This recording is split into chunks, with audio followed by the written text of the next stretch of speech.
So I'm going to try out the pedal drive today after putting on the smaller crank arms. I don't have sunglasses. There's no way I'm going out on the lake without sunglasses, so I'm going to head down to CVS and pick up a cheap pair. This is what they look like.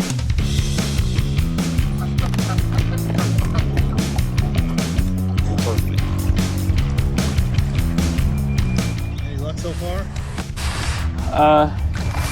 Had a couple bites, but I clearly don't know how to set a hook anymore. So.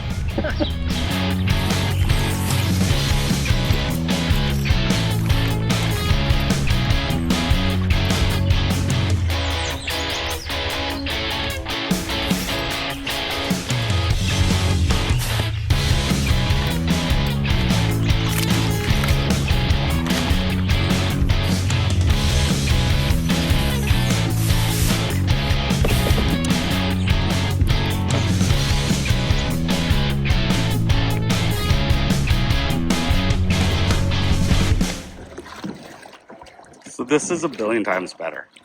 Overall, this makes the drive much better. It has come loose a few times. This drive also shifts around, so there's been sometimes that it's loose, but I couldn't tell because, I mean, the whole drive has some movement. I'm keeping in mind, this boat was cheap as hell.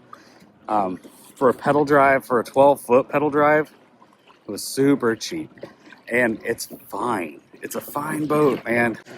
That's all I can say. Like, if I were shopping for a pedal drive and like that was gonna be my main kayak, my main boat, I probably wouldn't get this one. Just being brutally honest. Some compromises made, but I want to talk about some of those. So the stuff like the drive and the drive attachment, that's fine. I'm totally okay with those not being quite as engineered as like an Old Town. And that's what I'm going to compare to because that's what else I've had. I totally get that. The thing I don't get is some of the ergonomic choices. So you see up there, those little rod tip protectors. Cool idea. Not far enough forward in my opinion. They need to go forward. And then there's like a little ridge that comes back here. And then there's this little keeper here. Great idea. Great idea. These are too far forward and too low on the boat. So I just tried to use it for the first time and it's like midway, it seems like a midway down the rod. And these are like 7.2 rods, pretty basic. And they sit in this channel, but your reel's dragging in the water. So if this was here and then it held the whole rod up tight, that would fix it. The handles, molded in handles, I do like molded in handles because they are not going to break off. They take up so much space on this one though. Like you could have had the cup holders here versus all the way back there. And that would have been good. Just give them more room in the cockpit. The cockpit isn't cramped, but there's not a lot of workspace. It's quite a reach to the cup holders. The seat rail goes all the way back there. Totally get that. I'm fine with the integrated rod holders, but I totally buy in on the Crescent mindset.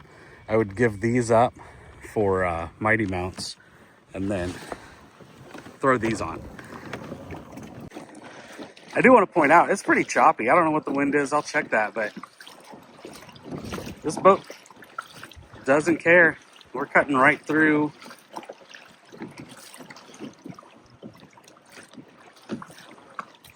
And we're getting some white caps. Be a great day for sailing. Here's a good one.